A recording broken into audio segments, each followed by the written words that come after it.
you might be facing the most challenging thing in your life, like I was. But I'm here to tell you, I'm here. Real Talk is here to hear your story and to help you get through it. Make sure you join me on Real Talk.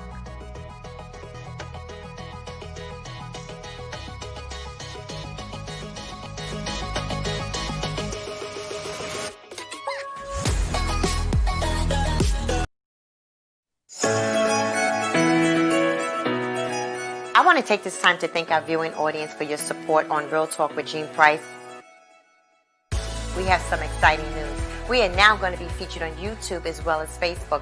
We have had an opportunity to discuss debt cancellation, the pandemic. We've discussed depression, anxiety. We even discussed what it's going to be like to go back to school, how our restaurants going to fare. You don't want to miss what we have upcoming on Real Talk with Jean Price. So remember, join me on YouTube and Facebook with Real Talk with Jean Price every Wednesday at 6:30 p.m. I'll see you soon on Real Talk with Jean Price.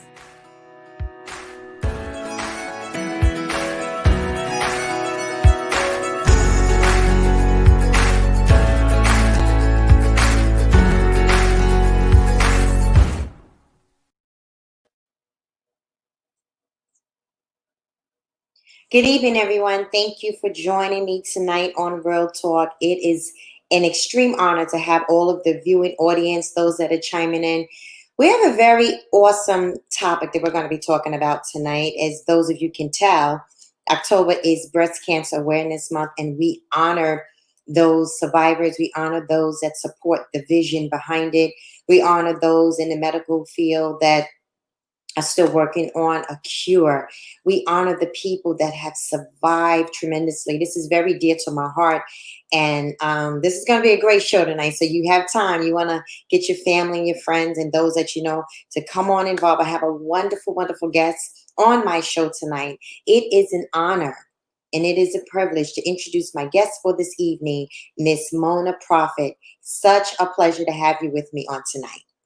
Big thing that you're supposed to leave here with here today is that you ought to learn how to love you for you.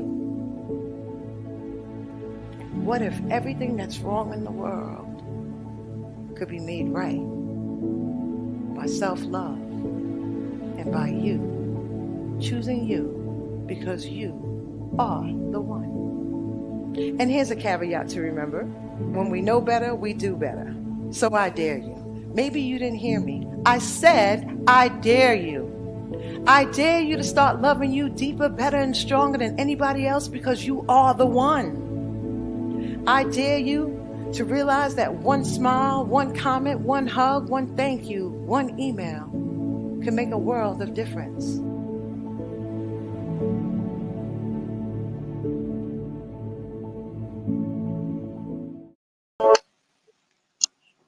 Good evening, Mona. Thank you for joining me tonight on Real Talk. Hello, hello, hello. How are you?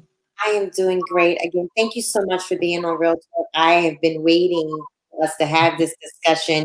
First, I want to say it's not just an honor and a privilege to have you on the show, but I watched your Tech Talk segment, and it was absolutely powerful. So before I get into that, just kind of tell me a little bit about you. Oh, gosh. Where do I start? Well, first off, it is Breast Cancer Awareness Month. I am a breast cancer survivor, so I'm proud to say that. I spent many, many years being a motivational speaker for youth. I love speaking. I love teaching. I also am a facilitator and a trainer for educators. I do a little life coaching for youth, for young adults, and for adults as well. That's basically it. I'm a single mom. I have a 16-year-old son who's an avid athlete. And, I love life and I love God. And that's it. Well, listen, those are wonderful attributes. Let's get into your discussion you did with TED Talk. Oh, finding the one. Mm-hmm. Oh my goodness! When I opened it up and I began to watch it, and I'm following where you're going. When I tell you, it was so thought provoking. It made me really think about that simple one, that simple penny, that very. Right. Where'd you get that from? How did it even come about? It was interesting because, as I said in the TED Talk, the opportunity for the TEDx talk came from a teacher that used to see me speak. I used to speak to her students, and the whole concept was about fixing the world. What would it take to fix the world? And I just sat down and I really thought about it and I prayed about it, and I just started to think about all the little things that we don't pay mind to. Like one smile, one hug. In my line of work, I'm a social worker by trade, but I don't think people realize that that one the smallest one thing that may seem so insignificant can be something that's life changing. And I know that speaking is my gift because I could go in and speak to students, and I'd see students that I spoke to 5 years ago, 10 years ago, who say, saw me for 43 minutes and would tell me that one talk changed the whole trajectory of their lives. So just knowing, like, that one small thing could really change um, things for people. I think we don't pay attention to those one things. Like just walking down the street, maybe someone may be downtrodden or feeling depressed. And maybe that one smile you exchange with that person may be enough to give them that joie de vivre or them wanting to live life again. So that's where the concept really started to come from. Like, and everyone's always talking about finding the one. Like I want to find my mate. I want to find the one. And I was like, what about finding the one, meaning that one point or that one thing in life that can help somebody else or change the trajectory of your life or someone else's life that really can help fix things. And maybe that's self-love, maybe that's finding the love for yourself, maybe it's finding that smile, maybe it's finding whatever it is that brings you joy, maybe it's just that one hug, or maybe it's that one talk, that one conversation that might be enough to just change things or to enliven things for someone else. Absolutely phenomenal. And it's something when you think about one, because it's in the beginning of the numerical scale, so to speak, Right. it's almost like you wouldn't even put significance on it. That's But right. I heard you speak about it. It was so thought from one call. You talked about from, like you said, the one email. All those were significant points in your life that actually amounted up to so much more. So I Right. just wanted to say again, we're going to talk about that a little more.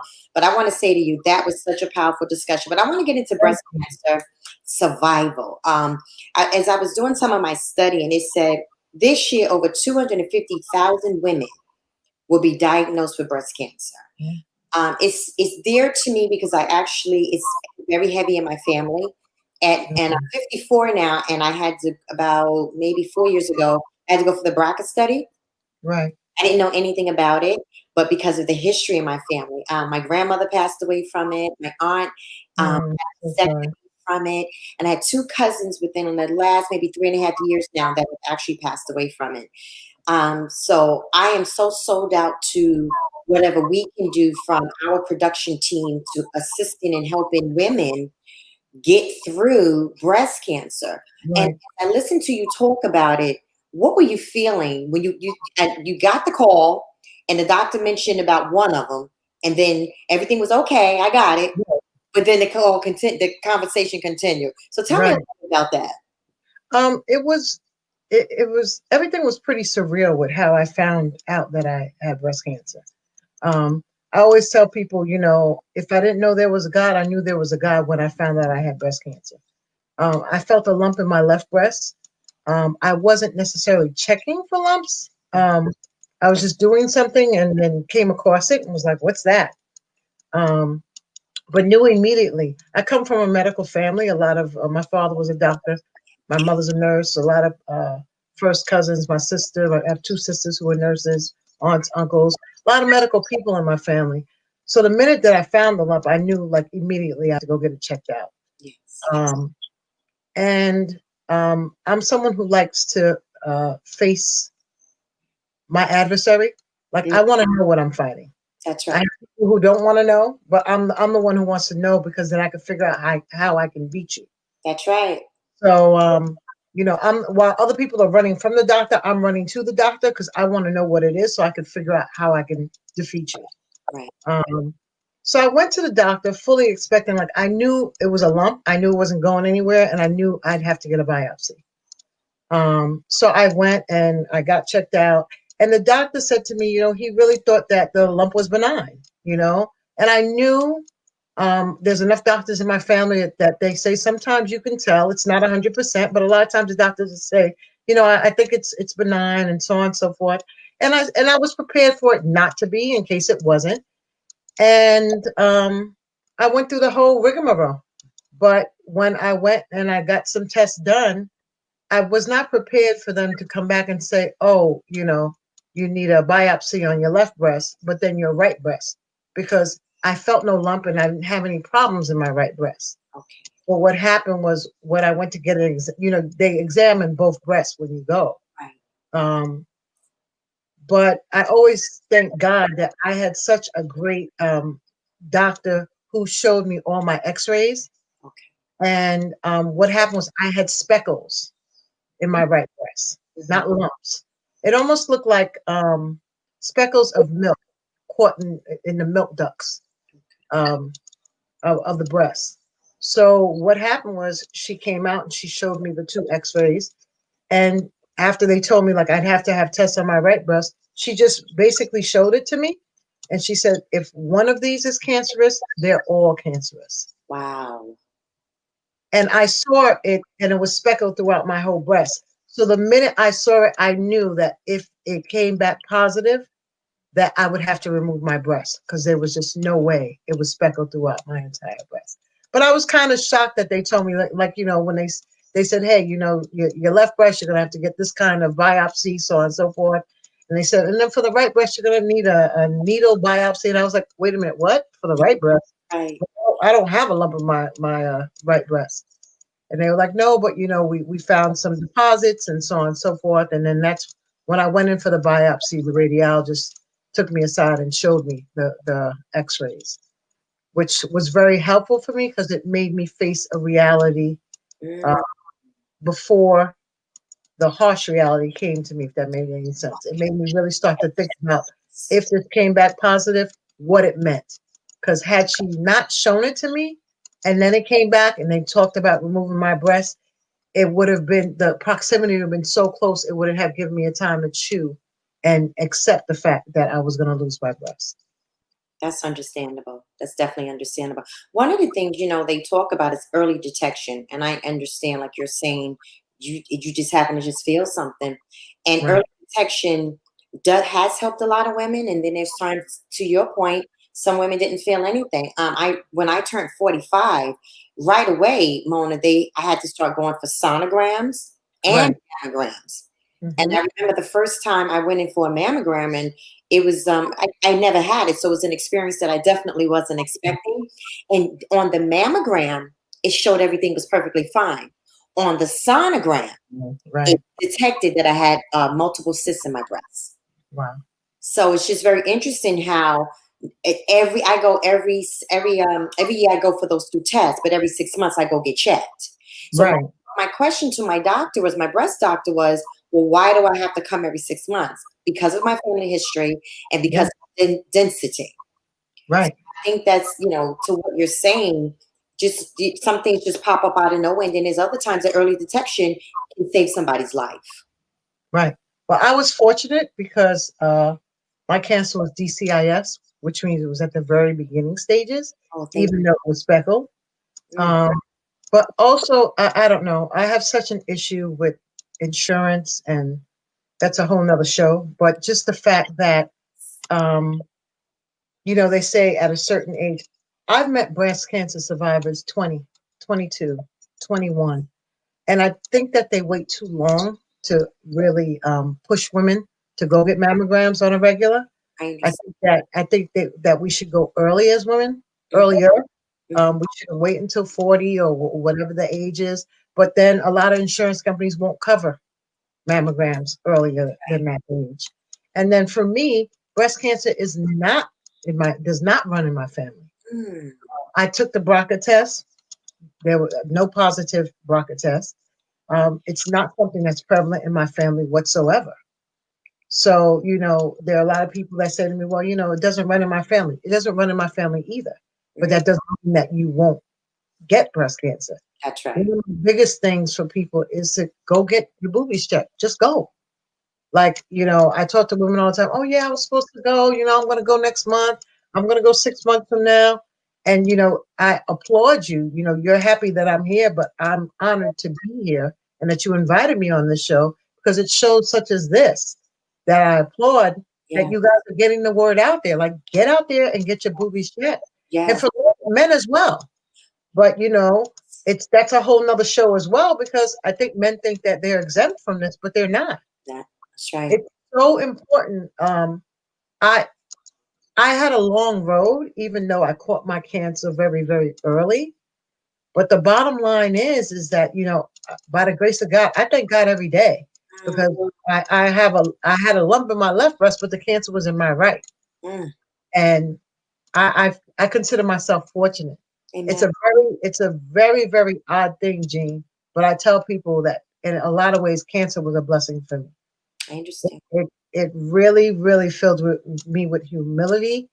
It taught me how to ask for help because I think, often, especially as Black women, we don't know how to put our hands out and ask people in our community and our family for help. We're used to doing everything on our own.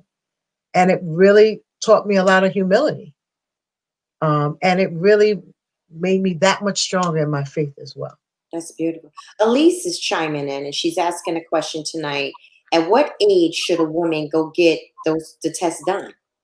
But I think In, you answered it too because some young women. So in my opinion, I think that women should at least go at like 25. That's my that's opinion. what I was thinking too. Yeah. Right. I would think at least 25, but I think insurance might not cover it before what, age 40 maybe. Yeah. Yeah. I was Uh, 45, so I understand. I think that women should at least they'll speak to their doctors about the BRCA test, Mm-hmm. especially if they know that breast cancer runs in their family. Yes. Because I believe that there is a way that doctors can prescribe you to take the BRCA test if there's a history of breast cancer in your family, especially, and that at least with those tests, there's a way to push for you to get those mammograms done earlier and have them covered. From a cultural standpoint, do you feel that we as Black women, and I'm not racist or anything, but as Black women, just like they say, some diseases are more prevalent in our Black culture. Do you Mhm. find that it's very high in our Black culture, breast cancer? I feel like it's becoming more prevalent. Okay. Um, I think that we have to do a better job of self care, and I think that systematically there's been biases as far as us. There have been biases, and there have been things culturally ingrained upon us as far as self care is concerned. Yes. Um, because maybe we were too preoccupied with survival, Mhm. so maybe we were not taught about self care.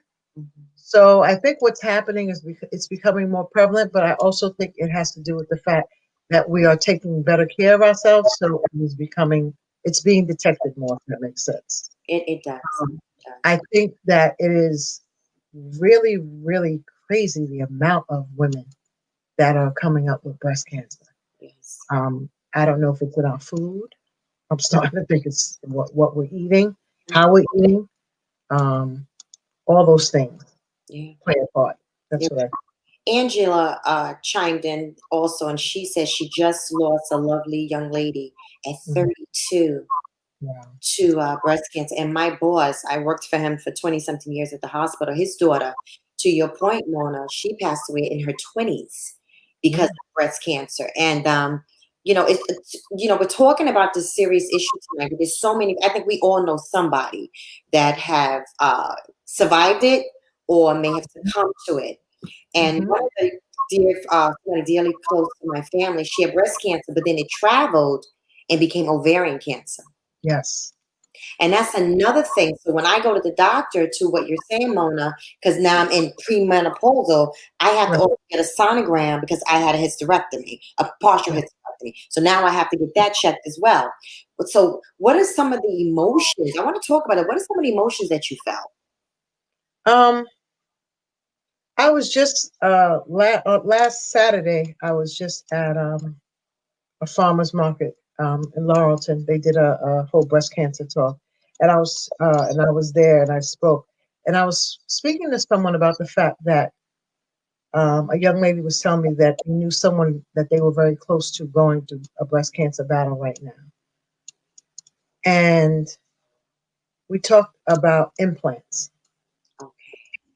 and I was telling her that when I first knew I had to have a mastectomy, I didn't even want to be bothered with the decision making about it. Okay. I was just one of those people like, what? I gotta live? Oh, well, if I gotta live, you know what? You want to take them off? Take them all off. Take what you got to take off. If I Same. could still breathe and I could raise my son, just take what you got to take. That's right. And then it was like, well, you're going to get an implant. And I was like, who has time to think about implants right now? I just want to think about living. Right. My son was 7 at the time. Wow. So, and there was so many, it's so multifarious when you're diagnosed with cancer because you are facing a terminal disease. And then there are so many decisions like, what do you say to your kids? What conversations am I having? What am I doing financially? What kind of job do you have? Is that job going to be sustainable? All the different things that go along with that. So I think there's just so many layers to it, Yes. um, that upon being diagnosed, it's a little disconcerting as far as figuring out where to go. And then like losing a breast is so connected to your femininity. Yes. So no matter how strong-willed you may be, which I was, and some people some women wanna just die at the possibility of losing a breast. Just the thought of it is enough. Yes. But it just really, I had to just sit down and really pray on it because for me, it was just like, all right, take what you want to take. But in the meantime, like I just woke up one morning, it was like a part of me is going to be gone. Like how God made me won't be the Mm, way it will be. mm. I'm going to lose a part of who I am. And I had to really sit with that and come to terms with that Right. and be okay with that. Right. Um, I did eventually opt to have an implant because they were telling me what an easier process it would be if I decided within the time window of when I was having a mastectomy. Mhm. But for me, I still feel like I'm walking around with someone else's breast, but that's just me. I understand. Yeah. Stacey chimed in and she said she started having mammograms when she was 20 due to her milk ducts. So, Right. and what we're saying tonight, and I'm so grateful that so many women are chiming in, age seems to have no limit. Yep. If it's going to show up, God forbid, it's going to show up, and it doesn't matter how old you are. But we're going to take a commercial break and we're going to be right back. We're going to finish having this deep discussion with Mona and kind of share a little bit more about what's it like to survive breast cancer. We'll be right back. Thank you, Jean.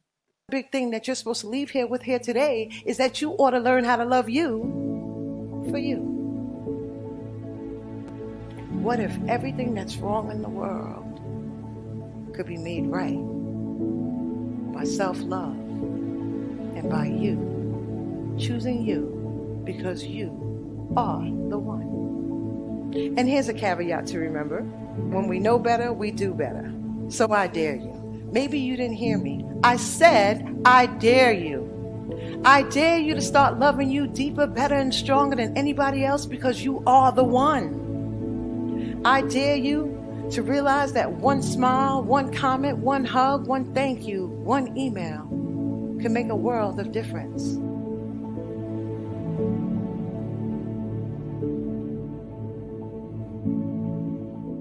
Have you been enjoying the show? Make sure you comment and like. Tell us what you want to talk about. It might be featured on the next Real Talk with Jean Price.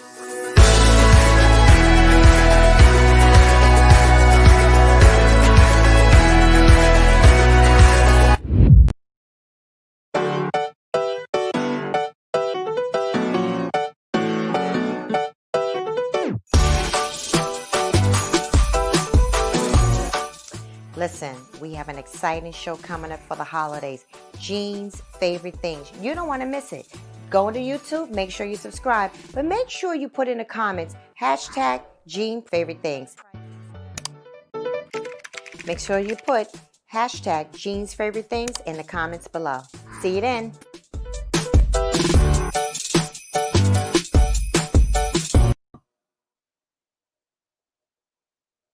Welcome back, everyone, to our show. We have the ability and the honor to talk to Mona Prophete tonight. She is a breast cancer survivor. She's a motivational speaker. She's a social worker. Mona, again, thank you for being on the show of Real Talk tonight. I am enjoying this. I feel almost like I'm sitting in the living room talking to my sister. That's how I feel tonight. And I'm looking at all the women really that are chiming in because it's so beautiful to sit and talk to other women about something that's, number one, it is personal, but yet it's so like it's just pulling at you. And it's like, wow, someone else can understand what other people have gone through. And for those that might be just chiming in, Mona has been sharing with us a story of getting the news that she was diagnosed with breast cancer, but it was in the opposite breast. And she was just kind of telling us about her choice. And I do understand everybody makes a different choice in how to get through something. I get it. And before the show, we were talking about how you felt emotionally. Now, I want to kind of parallel the two. I want to bring in your talk again. I want to Okay. talk about that, but I also want to talk about breast cancer because you made it when you brought it into your talk. It fit. What did that do to you? Because you gave the talk, but you also survived breast cancer. So what did that do for you? I mean, I think it fit because it's just it's part of my life, right? And it was finding the one, but I wake up every day and for me, I have one breast. Yes, I like I said in the talk, I have to, Yes. but it's really about the one, right? Mhm. So I think it's about the fact that that was another significant one for me. The fact that I said before we went to break that I still feel like I have someone else's breast. It doesn't feel like my natural breast for me. Right. Um, and I'm grateful that aesthetically, maybe it looks pleasing. Um, but like it's a reminder for me every day that, not to take life for granted. Mm. That's what it is for me. It's a reminder every day that this didn't have to go the way that it's gone. And that I better make the most of every single day. It Yes. fit right into the talk because, one moment, one smile, one call, one email, one breast. Like, Mm. you know, that one call ultimately turned into me having one breast. Yes. So, and we look at the ones like they're so small, but when you compile them all together, it's not so small anymore. Mm. But it all fits in together, all bundled up into having one faith, right? At Yes. least for me it is, right? Because there are so many things that have happened throughout each and every one of our lives that could have been the one thing that would have led to our demise. But Mm. still we're here. Still we stand, right? Um, and breast cancer is another one of those things. I have so much respect for each and every one of us because we all have our own bags to carry, right?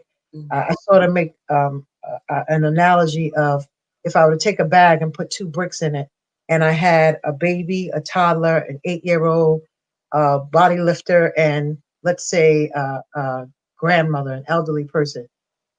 That 8-year-old might take that bag and have to drag it on the floor, Yeah. where the bodybuilder might take two pinkies and lift it up. And the elderly person might have a little bit harder of a time Yes. because everyone is developing the muscles to carry that bag at a different stage in their lives. Right. Sometimes your girlfriend, your guy friend, your spouse, your partner might be that bodybuilder. Mm-hmm. You hear girlfriend say, "Well, I don't know what her problem is. I've been through that a million times." But maybe she or he has not That's developed those spiritual muscles as of yet. that's right. And Yes. maybe sometimes you're the infant in the situation, so that bag's a whole lot heavier for you. But still, we're here. So I have respect for everyone's bag, if you get what I'm saying. Mhm. And the fact that sometimes what seems light for us may be really heavy for someone else, and vice versa. And, it's just one more thing. So, like all these ones, but, Right. but Wow. the bottom line is there's just There's so many stories to tell. I have a girlfriend who's a 3-time breast cancer survivor. 3 times. My Lord. She beat breast cancer 3 times. You hear me? Junior? We I salute. have I have a cousin-in-law. She beat breast cancer twice. Like I'm surrounded by warriors. Ah, come on. So like and if you don't have the strength to do it yourself, Mhm. then understand that there is a whole army out here waiting to fight with you. Yeah, yeah. I was thinking of that, Mona. One of the things you said in your talk, and I wanted to save it to the end, but I just got to say it now. I, love- you know what? I love you challenged everybody. As Mhm, you were talking, you said, "I dare you." mhm. I dare you. And imagine the women that are watching tonight that we dare them to That's right. get behind another woman. Like you said, become that warrior to that other sister. I dare everybody that's listening to your voice, that's I can see the feed, that's listening to my voice. I dare each one of these sisters to get behind somebody else. We don't know what they're facing. That's Tonight we're right. talking about breast cancer. But listen, I had pre-cancer and I had to have a hysterectomy. But imagine at the time, I didn't have a tribe with me. But now we understand, even based on what you're saying, if we can be the community of warriors. That's right. Oh my goodness. See, And, something that gets me going. and your warriors can look any which way you want them to look. They can. It doesn't have to be a million people. It could be 3 quiet people. It could be that one person you can call at night. And here's a secret for you, Jean. I Mhm. have to have a hysterectomy too. Wow. Wow. Okay. Wow. So if you want to talk, we could talk. Yes, ma'am. But understand that your warriors can show up any which way you need them. They Yes. can look any which way you want them to look. Mm, It doesn't have to be the whole neighborhood. It doesn't have to be everybody. that's Some right. people are like, oh, well, I'm private. You could be private. Have your private warriors. Hmm. I Hmm. couldn't believe when I was diagnosed with breast cancer. I'd go into breast cancer meetings and there'd be women in there telling me that they never even told their husbands that they had breast cancer. That there were people still walking around with shame about having a disease that they have no control over. Right. I'm Mm, standing on rooftops. At the time that I was diagnosed with breast cancer, I was still speaking in high schools. And I spoke for 3 weeks knowing I had breast cancer still. And then finally, I put it on my Facebook page, and I had students who would reach out to other students who didn't know each other from different high schools on Facebook that would arrange to meet each other on Facebook to pray for me. And mm. all I could say was, look at God. Yes. Look at God. So you may think that there's nobody out there who cares. You may think that you're in this by yourself. You may feel like the ceiling is falling in. But I'm here to tell you that there's a whole army prepared to fight with you. All you have to do is call upon them. Yes. Yes. And As you even talking, Mona, I thought of the impact of one. that's it. You talked about that a little in your talk about how, when students, when you walk into the classroom and they would say their language, whatever those Yep. languages they would Mhm. say, right? Those little things. And you said, oh, that means it looks good or something like that. Yeah. But Mhm. the impact of one, as you just told that story about how those kids got together because the impact of one, I tell you this, that one thing really has my mind going. That impact that you had on those students when it was your turn, Yeah. they turned around and they said, we're going to do it back to you. And I think it's just so profound. I think it's so phenomenal to just, I'm such a firm believer in, to your point, being at war. And I love how you said the warrior could be just somebody that's quiet. But sometimes people just need you to maybe just be that shoulder. You don't have to say a whole lot. You can just listen. You That's can it. listen, and I'm just grateful tonight that we met you, that you can now you're in other words, you're showing an impact to us. And I'm grateful for that. So you Mhm. said, I dare you. I said, okay, we're gonna dare these women tonight. We're That's gonna dare right. That's right. so Angela just chimed in and she said, thank you, sisters, for sharing. Women loving on women. Angela, Yes. I call her Angie, that's exactly what it's about.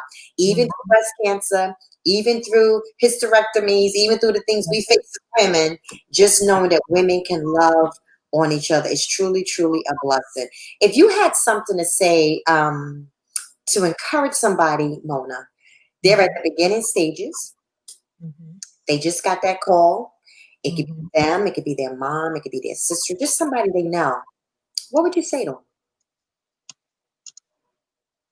Sit still and dig deep. Mm, yes. Stop running and stop trying to find all the answers and stop looking outside for what you already have. Sit still and dig deep because Mm, everything that they need, they already have. But they have to sit still enough and dig deep enough mm, to put that armor of God on so they could just do what they need to do. So yes. just sit still and dig deep. And you know what? It's okay. Like if you need to weep, then weep. If you gotta clear the windshield, then clear the windshield. Yes. It's, mm, Because like, it's so funny. And there'll be 1,000 people with 1,000 opinions. But listen to your own voice. There's gonna be 1,000 people telling you what to do. yes. People are like, oh, don't tell your son anything, don't do this, don't do that. And I was like, oh no, no, no, no. He has to know. He has to know. Because what if I go to the hospital and never come back? Then what? There'll be 1,000 opinions. Don't do this, have that, take this.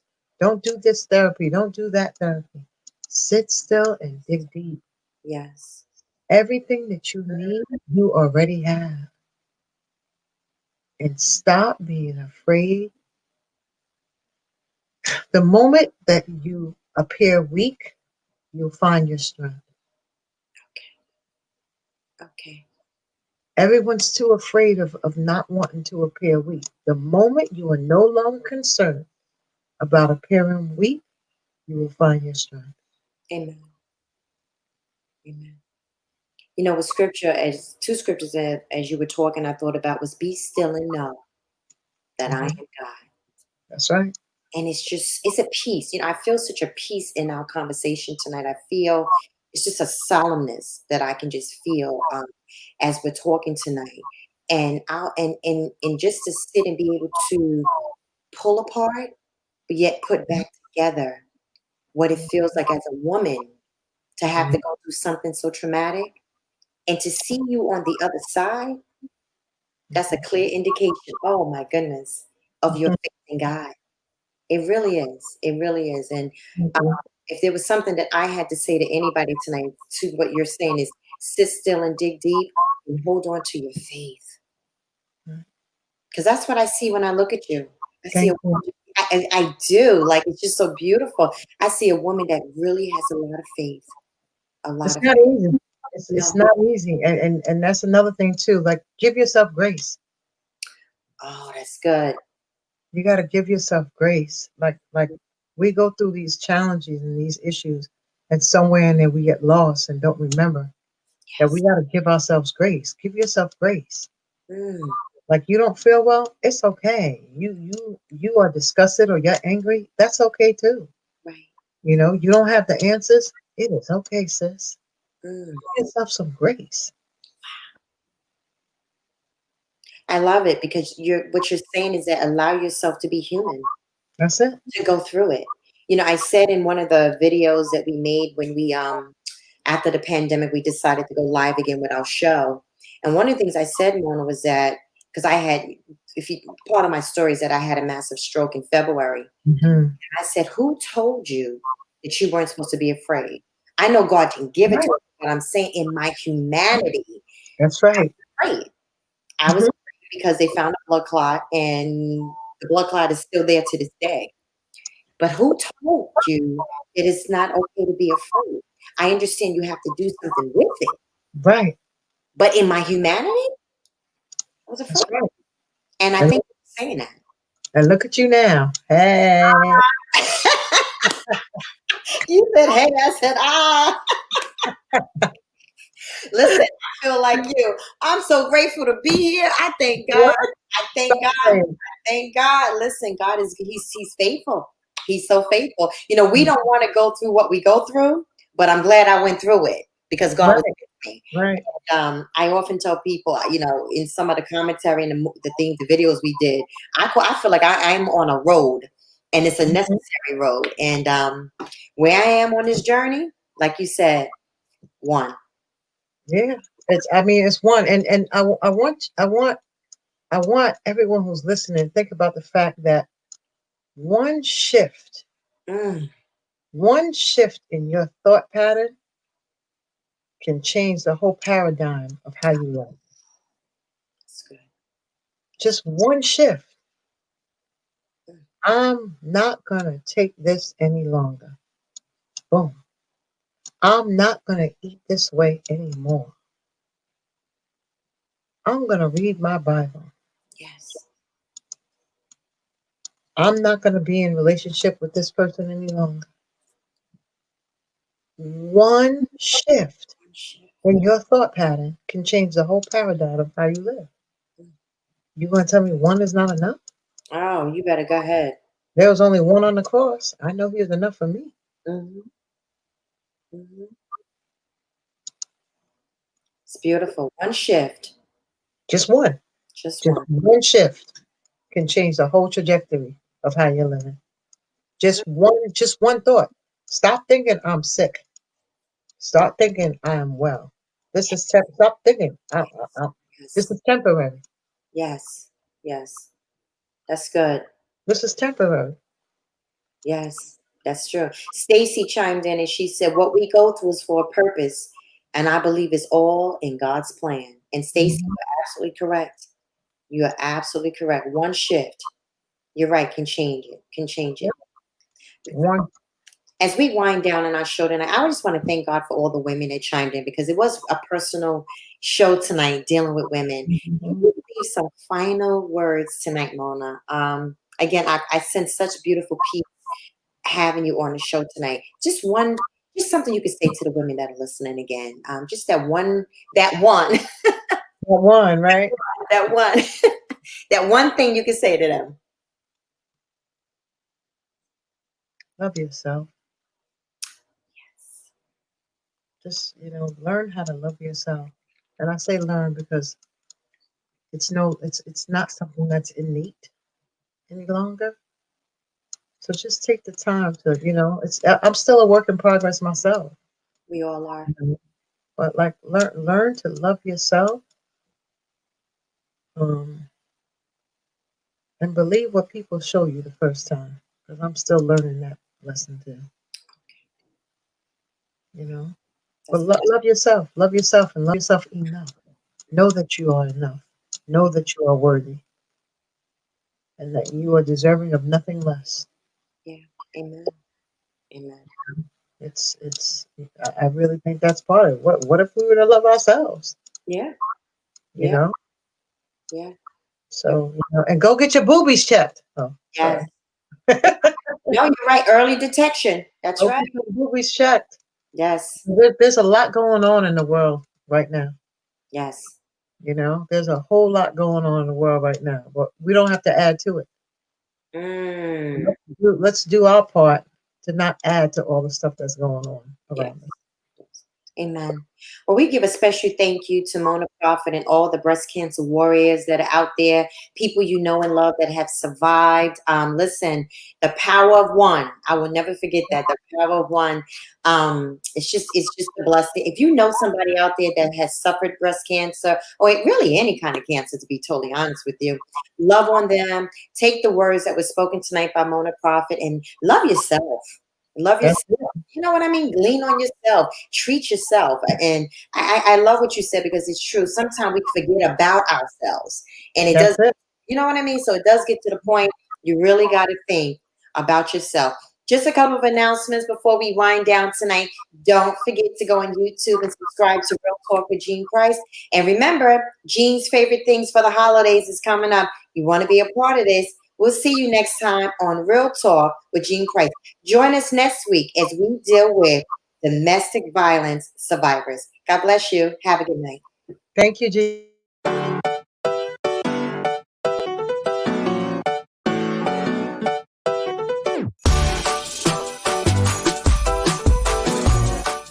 Listen, we have an exciting show coming up for the holidays. Jean's favorite things. You don't want to miss it. Go into YouTube, make sure you subscribe, but make sure you put in the comments, hashtag Jean Favorite Things. Make sure you put hashtag Jean's Favorite Things in the comments below. See you then.